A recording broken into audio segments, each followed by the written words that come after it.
Hey folks, thanks for joining me for this episode from the Embellished Pod. If you got here by chance, please take a moment to hit the subscribe button. Hopefully I can be found on any podcasting platform that exists, and if you can't find me on a platform, send me an email at embellishpod@gmail.com and I'll try to get that taken care of. You can also find video versions of this podcast on YouTube. You can find all of my links on Instagram at embellishpod or TikTok with the same handle. I have a website. It is www.embellishpod.com. It's a place to pick up these links, episode details, and more.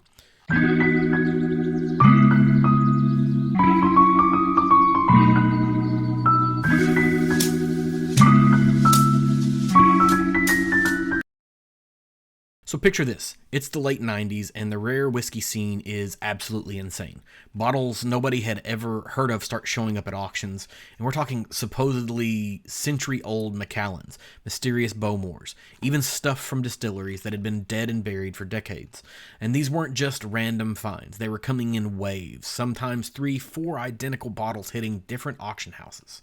Collectors went crazy for them. I mean, who wouldn't, obviously, right? Here's your chance to own a piece of liquid history. The prices were insane. People were dropping tens of thousands of dollars on a single bottle.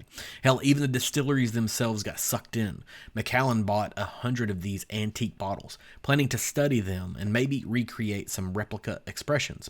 Everything looked legit at first. The glass had that genuine old-timey feel, the labels looked period correct, and the right amount of wear and tear on the label as well. Even experts were nodding their heads and signing off on them. But some of the sharper collectors started noticing weird stuff. Labels claiming things that just didn't add up historically, like Roderick Kemp somehow owning both Macallan and Talisker at the same time, which is impossible if you know the timeline. Company names that sounded official but didn't exist in any archives. Then there were the corks. They looked old, sure, but they looked trying too hard to be old, if you know what I mean. The whole thing came crashing down when they finally got around to carbon dating the liquid. It turns out that the century-old whiskey, quote, it was actually from the 70s. Some of it wasn't even single malt. It was just cheap blended stuff, doctored up with tea and caramel to look ancient, and then stuffed into genuinely old bottles with fake labels that would make even a movie prop master jealous. The fallout was brutal. Suddenly, everyone's questioning everything. Authentication procedures got completely overhauled, and the industry learned a very hard lesson about the difference between drinking whiskey and investing in it. And the crazy part? They never caught the forger. It could be some genius in Italy, and it could be your neighbor. Nobody really knows who it was. And the kicker, some of these fake bottles are probably still out there in someone's collection, looking impressive on a shelf, which brings us to the eternal whiskey truth. Sometimes the only way to really know if what you've got is to crack it open and taste it. Though at today's prices, good luck convincing a lot of people to do that. So here we are in Speyside, and let me tell you, if Scotland had a whiskey factory floor, this would be it. That sounds like an insult, but it's not. We're talking about a region that cranks out more single malt than anywhere else in the country. There's over 50 distilleries crammed into this relatively small valley around the River Spey.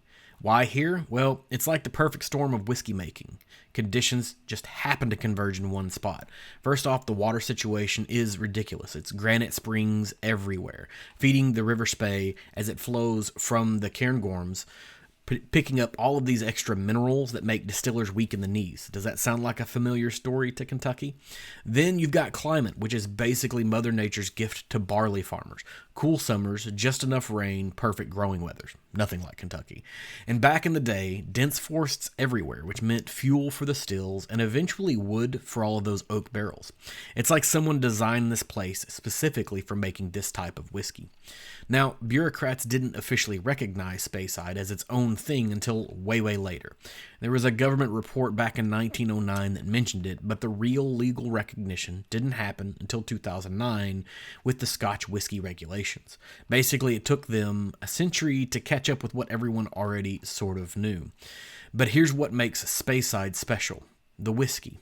We're not talking about those coastal monsters that taste like someone dumped seaweed into your glass, or smoky eyelid beasts that'll clear out your sinuses.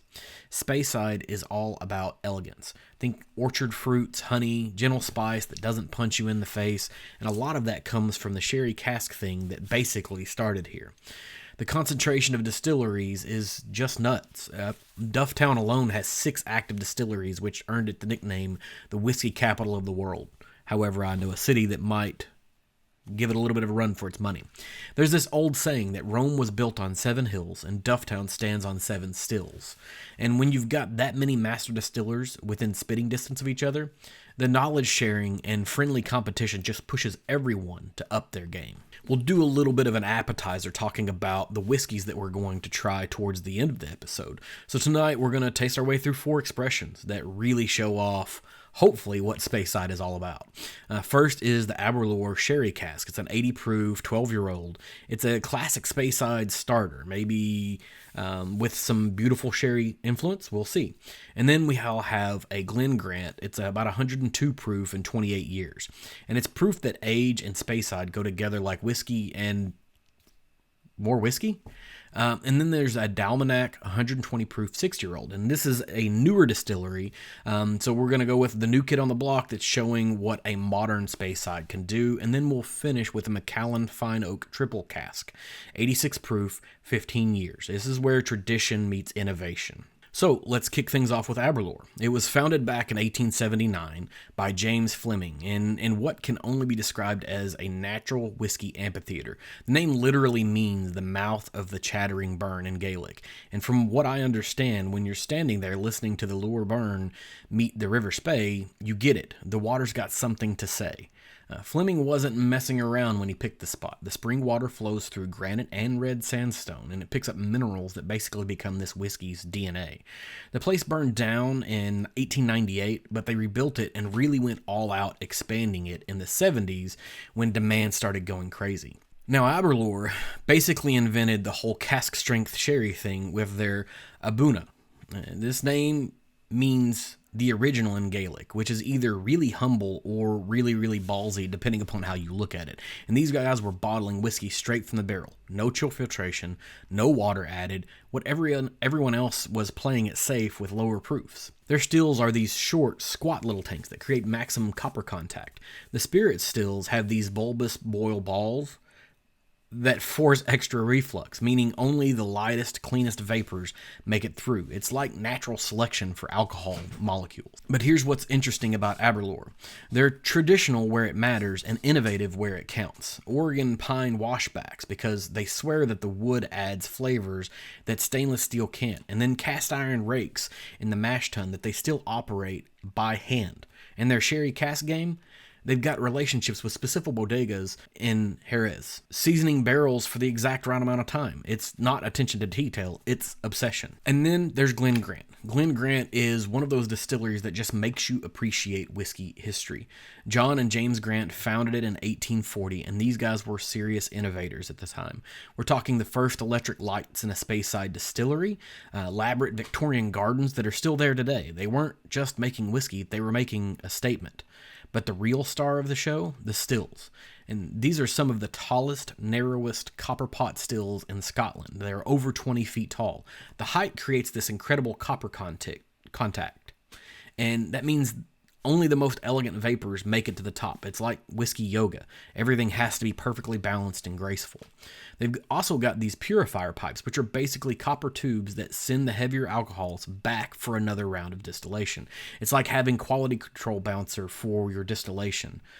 Plus, they're using a traditional worm tub condenser, which is just copper coils that sit in cold water, and it creates a completely different flavor profile than modern condensers that most places use now. The water comes straight from the springs in the cairngorms. They're filtered through granite, so pure that it barely needs any treatment. When your base ingredient is that clean, you can really taste everything else that's going on. And here's a bit of whiskey history for you. Major Charles Grant, one of the founder's grandsons, spent decades in India before coming back to run the place. All that time in different climates taught him things about aging that most Scottish distillers never figured out. The knowledge is part of why Glen Grant aged expressions are so consistently spectacular.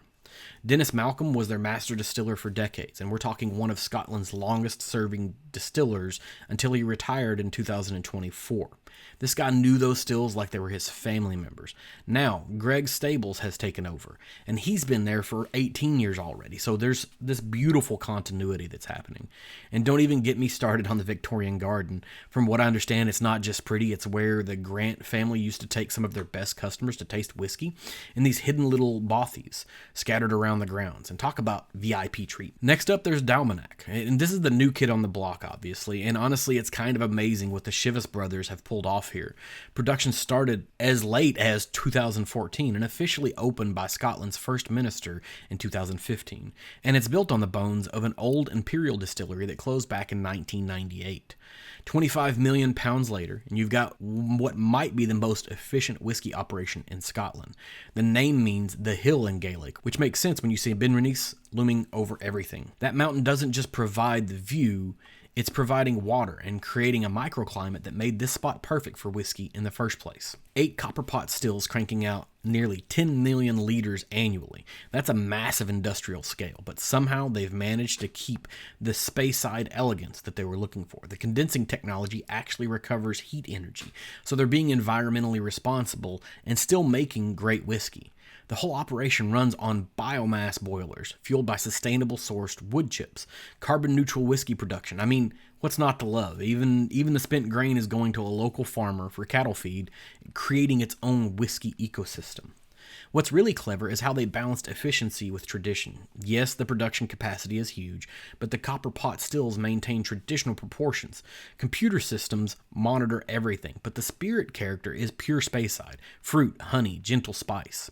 The whiskey is still young, obviously, but what I've tasted shows that they really understand modern Speyside. It can handle high proofs while keeping those regional characteristics that make Speyside special. Right now, most of it's going into blends, but as those stocks mature, we're going to hopefully see some interesting single malt releases. And then there's something poetic about being built where the Imperial used to be. That old distillery ran from 1897 to 1998, and there were some enclosures in the in-between, but this particular distillery was a classic victim of industry consolidation. Dalmanach honored that history while creating something completely new. And finally, we'll move to the elephant in the room, or should I say the 2.2 million pound bottle in the room, and by pound I mean currency, not weight. Macallan isn't just a distillery. It's basically the luxury whiskey brand that everyone else gets measured against. Alexander Reed founded it in 1824, but honestly, the modern Macallan story is all about marketing genius combined with genuine, exceptional quality. They built their reputation on Spanish sherry casks from Jerez as well, creating these rich, fruity profiles that basically defined what premium Speyside whiskey should taste like. The Easter Elchies house is their spiritual home. This Highland manor from 1700 appears on every single label. It's not just branding, it's about continuity, connecting past and present. The auction records, absolutely insane. In November of 2023, a 1926 Macallan Adami sold for 2.2 million pounds. That's a little over $2.7 million for one bottle. It beat the previous record of 1.9 million from 2019. And these aren't just high prices, they're basically redefining what whiskey can be worth.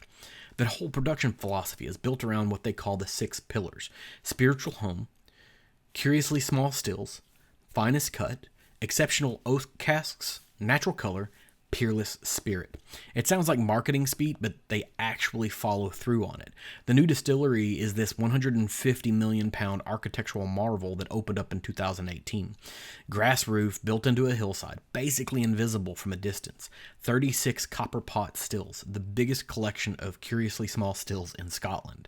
And when they say they mean it, these stills are only 3,900 liters in capacity, which is tiny by modern standards. That creates a maximum copper contact and forces them to do more distillation runs to get the volume that they need. It's inefficient as hell, but it concentrates the flavors that create rich, oily texture that Macallan is famous for. The sherry cask obsession is real. They own cooperages in Spain, control every aspect of oak preparation, season casks with specific sherries for exact time periods. It's not just wood wood management, it's wood mastery. And recently they've branched out into American oak with their double cask and triple cask ranges, but they're doing it without abandoning their sherry heritage. It's evolution, not revolution. Now, before we dive into these 4 expressions, let's talk about our setup tonight. I'm using a Spey whiskey taster, and these are used for a very good reason. It's even in the name. These tulip-shaped glasses are designed specifically for what we're doing here, a whiskey evaluation. The Spey taster has a wide bowl that lets you swirl the whiskey and release those volatile aromatics. Then the narrow rim concentrates everything right around your nose. It's like having a whiskey magnifying glass almost, and that concentrates everything. And tonight, with the 2 high proof expressions, that 120 proof Dalmanach and the 102.4 proof Glen Grant, this concentrated nosing approach is going to be crucial. Without proper glassware, those higher proofs can just blast the alcohol and you'll miss any complexity underneath. The stem design also helps keep your hand from warming the whiskey, which is especially important when you're comparing expressions at different proof levels. Temperature changes can completely throw off your palate. To also be honest, these glasses are not perfect for casual drinking. That narrow opening makes taking a sip a little bit awkward if you're not used to it, and they're definitely designed for proper tasting portions, not big pours. But for analyzing these 4 different maturation approaches and age statements, they're going to be perfect. I've also got the optional plastic lids to sit on top of them, which will be used between pours to prevent cross-contamination of aromas. When you're comparing a 6-year-old cask strength against a 28-year-old, you want to make sure each whiskey gets its moment to be isolated. Now, let's taste our way through Speyside. Let's start off with the Aberlour 12-year.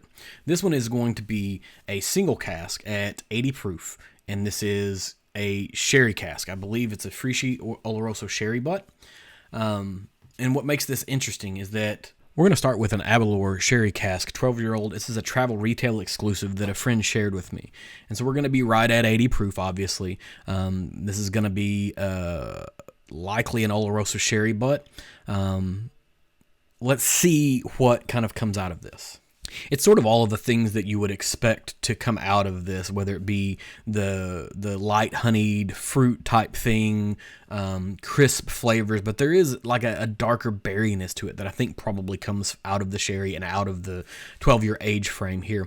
Thinking maybe some dried fruits that kind of go in here, and there's... So for me, tasting through this one, we start with a nose where we get those crisp apple things, the light fruit, the honey things, the honey notes, all of those types of things. Then when we shift into the palate, that's where I start picking up more of cherry berry type flavors, and then it kind of finishes into this really nice minimal spice. I don't want to say it's kind of overtly spicy or anything like that. And then as you kind of sit with it, you get some raisiny notes that kind of what you expect to come out of the sherry, so to speak. There's not a ton of complexity to this. There's not a ton of fullness to this, but it does stick around for a good 45 seconds. This is absolutely something that you can get a good start to the night with, at least from my perspective. And if you've spent a lot of time buying bourbon bottles, leaning into Scotch, you'll find your age statement versus price ratio is very, very different. And so if you're looking 60, 70, 80 bucks for a 12-year-old whiskey, really solid introduction into Spey. Now, next up, we're going to get into a Glen Grant 28-year. This is about 103 proof, roughly. And what our hope is that we dive into understanding what extended aging of a Speyside can be like. This is from an independent bottler, and it is probably bourbon cask matured, but it should show Glen Grant's house style really nicely. So when I start off with this one on the nose, I get a lot of the vanilla that you expect to be there, but then there's this kind of orange blossom and dusty type note that comes along with it, and then it gets like a peach syrup from the smell. At 102 proof, it's not offensive to stick your nose inside of a glass like this and get a whiff of it, as long as you don't just kind of like bury your nose in there and take a big huff. So when you give this a taste, at least from my seat, this is going to end up tasting like a peppered honey. It has a little bit of peppercorn, a good fair amount of honey. Then it finishes into this like dry, dusty note. There's a definitive wood influence here, but I couldn't tell you it was oak. I couldn't tell you what wood it was. And honestly, I would guess that it is something else. And so I think this is probably just a mixture of the advanced aging, and a Speyside interacting with wood, right? And especially if it's like a second fill barrel or a third fill barrel or whatever happens here. Really fun experience with more wood flavor and less of the light fruit flavor for sure. Our next bottle is going to be a Dalmanach 6-year 120 proof, and this is also going to be an independent bottling. And this specific one is from Whiskey Exchange exclusive, the Wolver. We're talking 120 proof here. This is noticeably lighter than the rest of them, obviously. After sticking my nose in this glass, obviously the 120 proof is evident here. Now, having warmed our way up to it from 80 to 100 to 120 proof, we're making 20 proof point jumps. And I've acclimated a little bit to some of the scents, and so that may be why we're not having nearly as much of the light honey flavors. Or it could be that it just beats up your nose because it is at 120 proof. But what I do get from this is kind of the first sniff gave me this thick viscosity that you expect from like butter, to be very, very honest. And then as I smelled, it leaned more towards like the Biscoff cookies that they give you on a plane flight, those like shortbready type cookies. It was a little bit surprising. So we've got a little bit of butter and a little bit of cookie. Now, on the taste here, this is where your proof absolutely comes in, but it's a little bit after the fact. I get hit immediately with a really nice lemony note to it. It's almost like a lemon and honey mixture, something that somebody might give you if you have a sore throat. And then as it finishes out, the proof obviously makes this drying sensation, and then it gets into kind of like this green vegetal note that I sometimes get on single malts on a regular basis. If you've had a green gummy, it's that type of a note. And I wonder what this would be like with a little bit of dilution. Add in a few drops of water and kind of let it bring it down. I bet you'll probably notice a whole lot more of the subtleties of the fruit. But realistically, this is a great pour at 120 proof if you're willing to deal with it. Last but not least is the Macallan Fine Oak Triple Cask 15-year 86 proof. How many more things can I say? And this should show Macallan's modern approach to oak management because they're using American oak, European oak, sherry seasoned casks, and they're hoping to create a really complex interplay of flavors.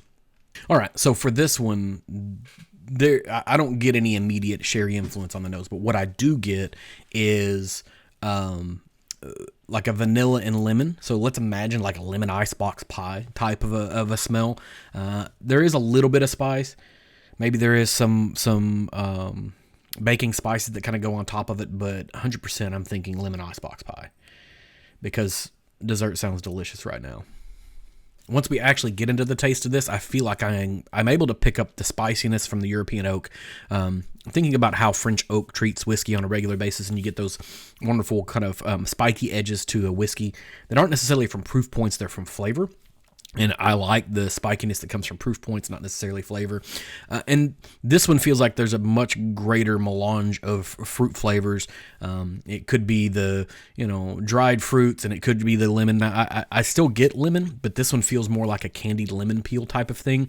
And then it dries out into a very much less sweet profile at the end than whenever it started. And I think what's really fascinating about these particular 4 whiskeys is it demonstrates the different aspects of Speyside's evolution and what is available.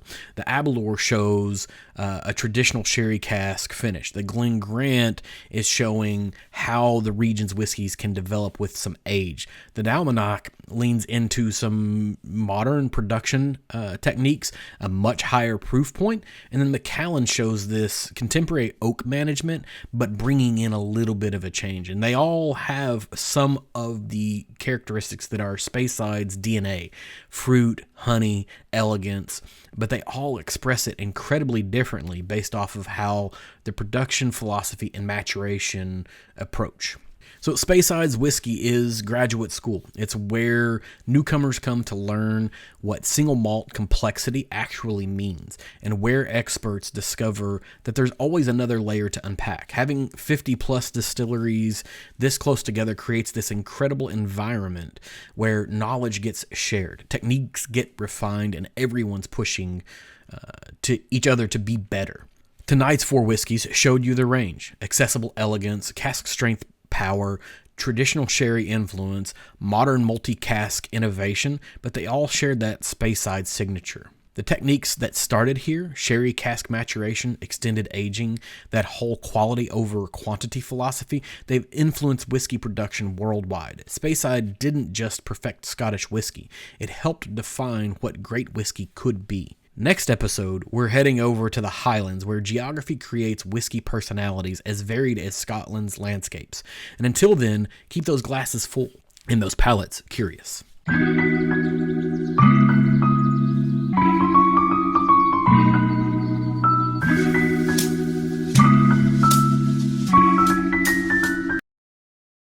Thanks for tuning in for this episode of the Embellish Pod. If you enjoyed this, please leave me a review on whatever platform you're consuming this on, and leave a comment if at all possible. Hit me up on social media on TikTok or Instagram using Embellish Pod, and give me a follow so you can keep up with what's going on here. I can be found at www.embellishpod.com with all of my links, accounts, contact details, and more. Thanks for stopping by.